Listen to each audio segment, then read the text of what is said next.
fans do well as bidders feel the heat. Antiques collectors clamored for fans as temperatures soared in the Cotswolds.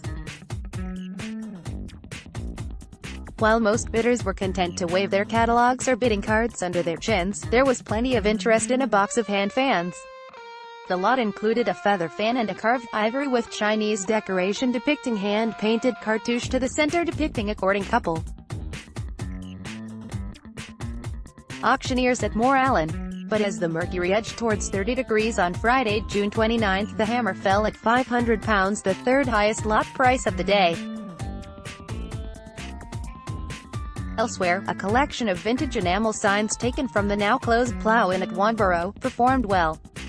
Best of the bunch was a 1920s sign for the picture paper, which featured a king and peasant reading the halfpence newspaper under the slogan, "For Everybody," which exceeded its £100 to £150 estimate to settle at £420.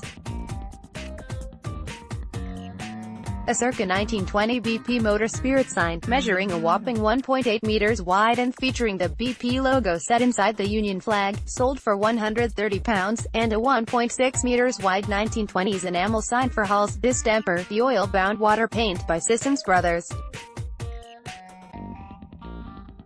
A vintage advertisement for Wills's Star cigarettes, humorously sold with a framed-in glazed sign inscribed, "Owing to the great risk of fire, smoking is strictly prohibited in any part of this factory," achieved £55, while a sign for WD. One poignant lot was a folder of sketches and watercolors made by a soldier and artist during the First World War, which sold for £100. The drawings by Lance Sergeant Edmund Messervy were sold on behalf of the South Cotswolds branch of the RSPCA, to whom the pictures were donated. The lot included paintings by Edmund's wife Kathleen, who was also an artist. War records show that Edmund, who was born in Jersey and lived in Honchurch in Essex, joined the Artists' Rifles, which was at the time part of the London Regiment. The Artists' Rifles were formed in the 19th century of professional painters, musicians, actors, architects and others involved in creative endeavors. At the outbreak of the First World War, the regiment still attracted artisans. Edmund was killed during the 3-month-long Battle of Passchendaele on October 30, 1917 at the age of 32. His name is inscribed on the Tynecott Memorial at IEPER in Belgium, dedicated to the 35,000 casualties whose bodies were never found. Edmund picked up his rifle for king and country but obviously found it impossible to put down his pens, pencils and sketchbook.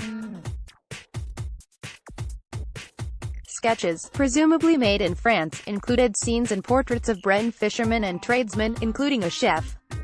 Lot also included sketches and paintings by Kathleen, whose Art Nouveau work featured at the Royal Drawing School's exhibition of paintings in 1927. The top prices of the day were a 19th-century elm 2-seat wing-back tavern settle, also from the Plough Inn, which achieved £880, and a pair of oak rectangular refectory tables, which achieved £580. The next sales at Moore Allen.